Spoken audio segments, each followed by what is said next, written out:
Hello everyone, welcome to Lunchhour. In this video, we will discuss about the candidates who qualified in Tier 1 of JJ in Delhi High Court. Delhi high court का जो exam हुआ था उसका result जब आया उसके अंदर कितने बच्चों ने क्वालिफाई किया उसको डिस्कस करेंगे, कितने बच्चे पास हो गए हैं, कितने टोटल एस्पिरेंट्स थे और इससे हमें क्या चीज़ें हैं जो हमारे को आगे हेल्प करेगी, उन सबको डिस्कस करेंगे। बहुत ही इंपॉर्टेंट वीडियो रहेगी। एक एनालिसिस किया है मैंने आप लोगों का रिजल्ट के लिए। देखिए, सबसे पहली बात की जाए तो नंबर ऑफ कैंडिडेट्स जिन्होंने अप्लाई किया था वो थे 28,047। 28,047 स्टूडेंट्स हैं जिन्होंने अप्लाई किया था इस पोस्ट के लिए। दिल्ली के अंदर ये पोस्ट थी। अब एक चीज़ ध्यान रखना है, आपको बहुत कम ऐसे एग्जाम्स होंगे जिसके अंदर आपको इतने कम स्टूडेंट देखने को मिलेंगे। अदरवाइज आप कोई भी वैकेंसी जो आती है उसके अंदर आपको लाख तो होना नॉर्मल बात है, 1 लाख हो जाते हैं, 50,000 प्लस होना भी बहुत नॉर्मल बात है। तो मतलब नंबर ऑफ कैंडिडेट जिन्होंने अप्लाई किया वो ही कम थे, पहली चीज़। अब ये कम क्यों थे उसके बहुत सारे रीज़न है, मैं बता देता हूँ आपको अभी एक सेकंड के अंदर शॉर्ट में। देखो, सबसे पहले रीज़न तो इसका ये है कि जो इसकी फ़ीस होती है वो बहुत ज़्यादा होती है, 1,000 रुपये होती है या 600 होती है, इस तरीके से फ़ीस ज़्यादा होती है, पहला रीज़न। दूसरा रीज़न है इसके अंदर टीयर 4 होते हैं, तो 4 टीयर देखकर स्टूडेंट जो एसएससी वाला है वो तो वैसे ही नहीं करता इस चीज़ को, ज़्यादातर मतलब अवॉइड करते हैं। बैंकिंग वाले भी अवॉइड करते हैं, हालांकि उनके भी 2 या 3 टीयर होते हैं, लेकिन फिर भी। और 4 टीयर में इंटरव्यू भी हो जाता है। ठीक है, क्या क्या होता है टीयर वन होगा नॉर्मल हमारा इंग्लिश, जो सारा इंग्लिश जीके रीजनिंग वाला होता है। टीयर 2 हो जाएगा आपका डिस्क्रिप्टिव। अब एसएससी वालों को डिस्क्रिप्टिव की आदत नहीं, बैंकिंग वालों को डिस्क्रिप्टिव की आदत नहीं, हालांकि एसबीआई के अंदर डिस्क्रिप्टिव होता है लेकिन बहुत कम हो जाते हैं, मतलब उनको कॉन्फिडेंस नहीं आता। टीयर 3 है टाइपिंग। अब टाइपिंग की भी बच्चे प्रैक्टिस नहीं करते और यहाँ पर टाइपिंग ज़्यादा मांगी जाती है, 40-35, आपकी इसमें 35 है।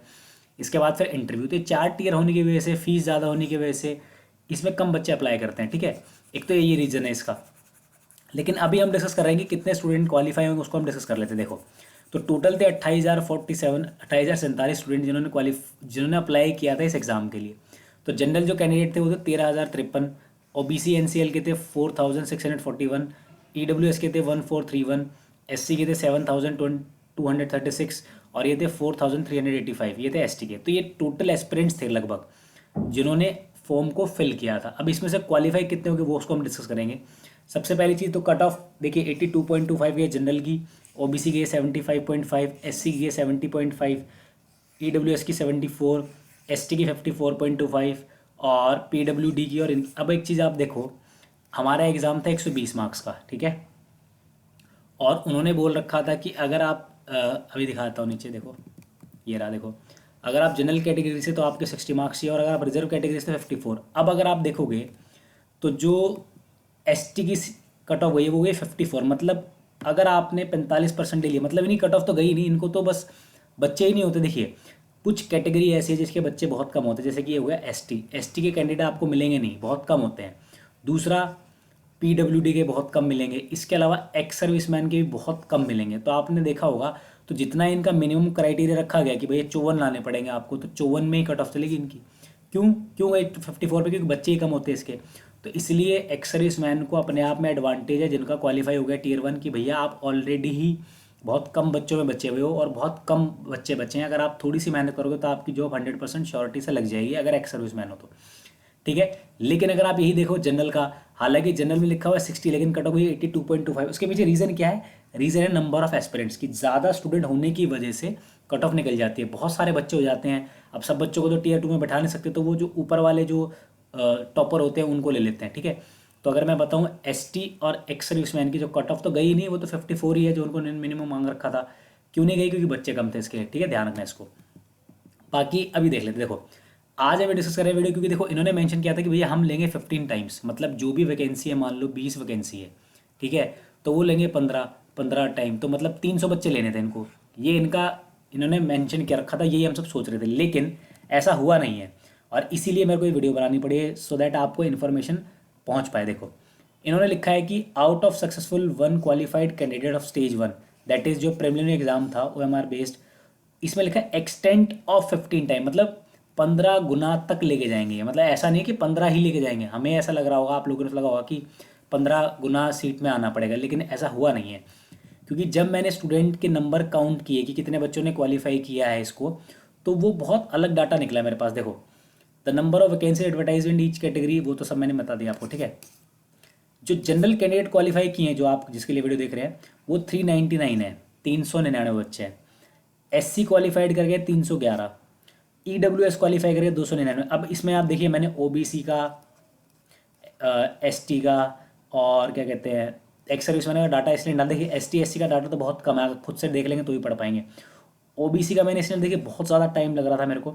जनरल कैंडिडेट के मैंने काउंट कर रहे हैं मेरे को 5-6 घंटे लगे, क्योंकि देखिए एक एक पेज पे देखना उसको, क्योंकि 935 पेज है।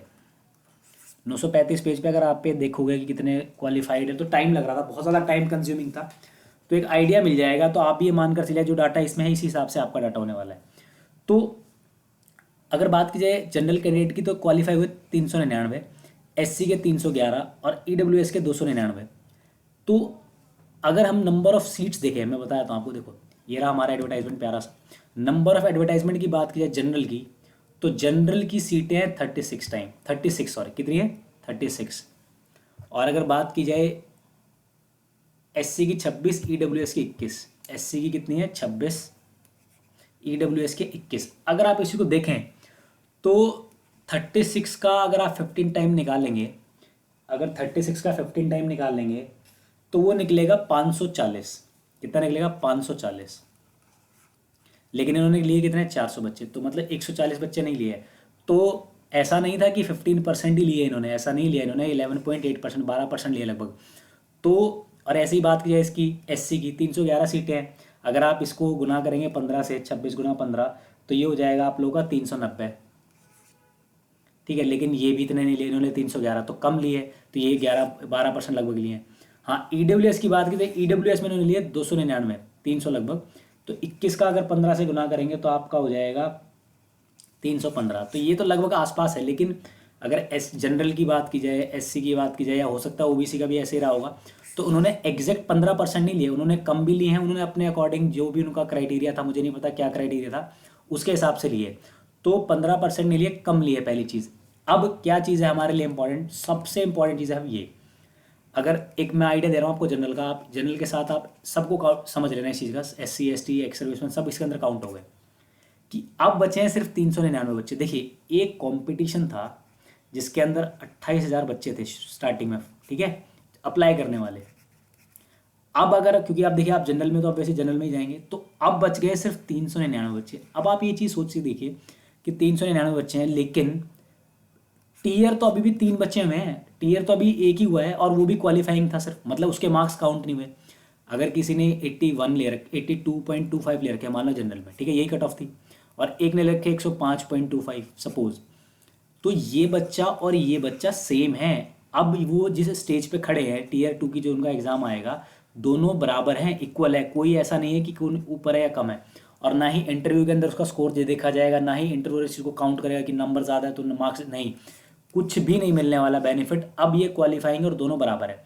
अब यहाँ पर क्या करना है, यहाँ पर जो कैंडिडेट टीयर टू के अंदर सीरियसली स्कोर कर जाएगा, और टीयर 3 टाइपिंग को क्वालिफाई कर जाएगा, और टीयर 4 इंटरव्यू में अच्छा परफॉर्म कर जाएगा, चाहे उसने 105 ले रखे हो चाहे 82 ले रखे हो, उसको आप बीट नहीं कर पाओगे। इसलिए अब बच्चे, मैं आपको सिर्फ बताना चाह रहा हूँ, सिर्फ बच्चे बचे हैं 400 जनरल कैंडिडेट के, जेनुअनली बता रहा हूँ 400 बच्चे बचे हैं किसके, जनरल कैंडिडेट के।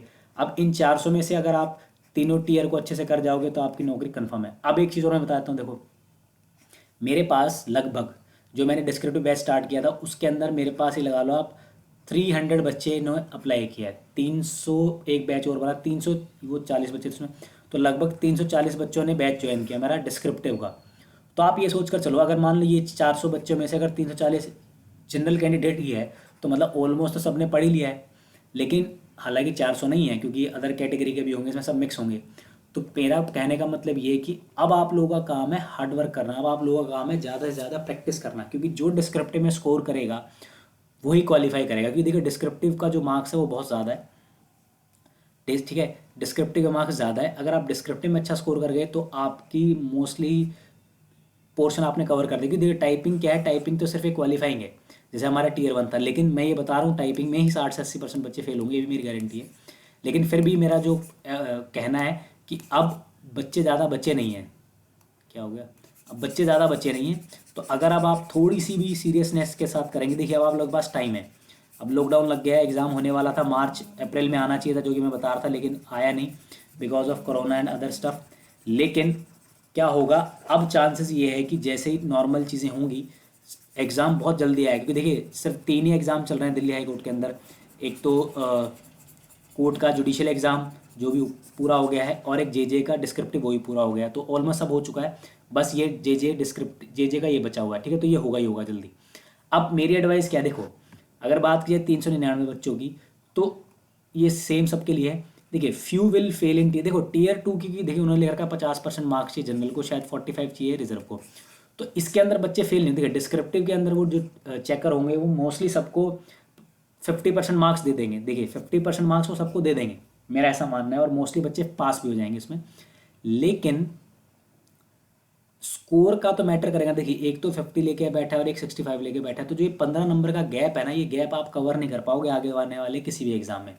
इंटरव्यू के अंदर 15 नंबर का गैप आएगा नहीं, क्योंकि इतना ज़्यादा इंटरव्यू है ही नहीं हमारा। मैं आपको बताता हूँ इंटरव्यू कितने नंबर का है, वैसे आपको पता भी होना चाहिए वैसे तो सब कुछ। देखो अगर बात की जाए इंटरव्यू की, हमारे यहाँ तो टीयर 2 100 मार्क्स का है, ये टाइपिंग क्वालिफाइंग है, लेकिन इंटरव्यू है सिर्फ 25 मार्क्स का। कितने का? 25 मार्क्स का। तो 25 मार्क्स का जो है, और क्वालिफाइंग दे रखे इन्होंने मिनिमम क्वालिफाइंग फॉर जनरल 12.5 और एससी के लिए 11 जनरल रिजर्व कैटेगरी के लिए। तो देखिए मैं बताऊं, वो मोस्टली सब बच्चों को 14 से 15 नंबर देंगे, सब बच्चों को, ठीक है। अगर आप बिल्कुल घटिया बिल्कुल बेकार करोगे तो भी आपको 12.5 13 तो देंगे ही देंगे, तो वो सबको पास करते हैं। लेकिन मोस्टली मैंने ऐसा देखा है प्रीवियस इंटरव्यू में, लेकिन जो बच्चा 20 ले जाएगा या जो बच्चा 21 ले जाएगा, जो बच्चा 22 ले जाएगा, वो ये गैप जो है ना, ये गैप फुलफिल नहीं हो पाएगा इंटरव्यू का। इसलिए जो ये गैप है ना, आप सिर्फ और सिर्फ कहाँ पर कवर कर सकते हो, आप कवर कर सकते हो टीयर 2 के अंदर। जो टीयर 2 के अंदर स्कोर कर जाएगा ज़्यादा, उसी की सीट कंफर्म होने वाली है मेरी, मान के चलो आप। इसलिए डिस्क्रिप्टिव पे सीरियस होकर पढ़ लो और टाइपिंग रेगुलरली करो, क्योंकि अगर मान लो आपने डिस्क्रिप्टिव में ले लिया 70-100 में से, लेकिन टाइपिंग में आप फेल हो गए, तो फिर भी आप जीरो ही बच गए, वहाँ जहाँ थे आप वहीं पर स्टार्ट भय रह गए। इसलिए तो बहुत कम होंगे जो टीयर 2 में फेल होंगे, लेकिन बहुत कम वो भी होंगे जिनका स्कोर बहुत ज़्यादा हुआ। लेकिन टीयर 3 के अंदर तो ये मान कर चलो 60 से 80, मैं आज भी बता रहा हूँ आपको, और ये मेरी शर्त है आप लोगों के लिए, इतने ही बच्चे फेल होने वाले हैं टाइपिंग के अंदर, आज बता रहा हूँ मैं। इसीलिए सीरियस होकर टाइपिंग करें रेगुलरली बेसिस पे। और टीयर जो 4 है हमारा इंटरव्यू, अभी बताया मैं आपको 25 मार्क्स का है, सबको 12-13 नंबर तो देंगे ही देंगे। लेकिन जो बच्चा 20 या 20 प्लस ले जाएगा उसकी सीट 100% और सेफ जोन में चला जाएगा। और अगर यहाँ पर भी इतना गैप देगा तो वो तो उसको कोई रोक ही नहीं सकता। तो अगर आप टीयर 2 और टीयर 4 पे सीरियस हो जाएंगे तो आपका सिलेक्शन कन्फर्म है। अब इंटरव्यू से लिए ये मत डरो कि आप इंटरव्यू में फेल हो जाओगे, इंटरव्यू में फेल नहीं होगे अगर आप ठीक ठाक परफॉर्म करोगे। लेकिन टीयर 2 का ही स्कोर सारा मैटर करता है, क्योंकि देखिए टाइपिंग जिसको मैंने समझाया, जो मेरे को फॉलो करा, वो तो टाइपिंग कर ही रहा है, उसको टाइपिंग में दिक्कत नहीं आएगी, उसको पता है टाइपिंग की इंपॉर्टेंस। लेकिन जो बच्चा टाइपिंग को सीरियस ना लेकर टीयर 2 में लगा हुआ है तो टीयर 3 में फेल हो जाएगा, फ़ायदा नहीं उसका। इसलिए टीयर 2 और टीयर 4 को सीरियसली लो और टाइपिंग को रेगुलर करो। अब मेरा जो आप लोगों को एडवाइस वो सिर्फ यही है, टाइप डेली, डेली टाइप करना है आपको 1 आवर, चाहे आपकी स्पीड 30 है, 40 है, चाहे 50 है, पहली चीज़। दूसरा, ग्रामर कीजिए आप, ग्रामर रेगुलर बेसिस पे कीजिए। क्यों ग्रामर कीजिए? देखिए 50 नंबर की ग्रामर ही आनी है आपकी, 50 नंबर का एस्से लेटर आएगा, और 50 नंबर की आएगी, 30 नंबर की ग्रामर आएगी, और 20 नंबर की आएगी आपकी ट्रांसलेशन। तो ट्रांसलेशन भी ग्रामर से ही आएगी, ऐसा तो नहीं ग्रामर अलग है। ग्रामर अगर अच्छी है, सेंस पता है आपको कौन सा एक्टिव सेंटेंस है कौन सा, तभी तो आप हिंदी से इंग्लिश ट्रांसलेट कर पाओगे। तो ग्रामर ज़रूरी है, तो ग्रामर रेगुलरली कीजिए। एस्से और लेटर एक ज़रूर लिखें अपना, डेली एक एस्से और एक लेटर ज़रूर लिखें। अगर आप ये एडवाइस फॉलो करेंगे डेफिनेटली आप बीट कर देंगे हर बच्चे को। जनरल कैडेट जो 399 बच्चे हैं, आप टॉप 40 बच्चों में हो जाएंगे, ये मेरी गारंटी है अगर आप इसको फॉलो करेंगे तो, ठीक है। तो ये बहुत इंपॉर्टेंट रिजल्ट का एनालिसिस था कि देखिए हमें लग रहा था 15% को करेंगे, लेकिन 15% को नहीं किया। इसीलिए आप ब्लाइंडली फॉलो ना करें एडवर्टाइजमेंट को, डेफर कर सकते हैं चीज़ें, कुछ बदलाव ला सकते हैं वो लोग। इसलिए रेगुलरली आप बस टाइपिंग कीजिए, डिस्क्रिप्टिव की तैयारी कीजिए, और इंटरव्यू की तैयारी नहीं करनी है आपको, कुछ कर भी नहीं पाएंगे अभी आप। इंटरव्यू की आएगी, इंटरव्यू के टाइम पे मैं आपको सारी गाइड कर दूंगा। अभी के लिए ये वीडियो बहुत इंपॉर्टेंट है जिनका टीयर 1 क्वालिफाई है, ठीक है। If you like video please subscribe, if you don't like don't watch don't subscribe. Thank you so much. And one more thing, अगर आप चाहें तो आप मुझे फॉलो कर सकते हैं इन 3 जगह पर। टेलीग्राम का चैनल है ऑलरेडी, वहाँ पर 1300 से ज़्यादा बच्चे बेनिफिट उठा रहे हैं, आप भी जा सकते हैं लंच और दिल्ली हाई कोर्ट को ज्वाइन करके। जो भी अपडेट आएगा दिल्ली हाई कोर्ट का, डिस्ट्रिक्ट कोर्ट का, जेजे के रिगार्डिंग, एसपी के रिगार्डिंग, पीए के रिगार्डिंग, सारे आपको सबसे फास्ट यहीं पर मिलेंगे। लंच और का फेसबुक पेज भी आप लाइक कर सकते हैं, और टेलीग्राम पे आप है। Thank you so much.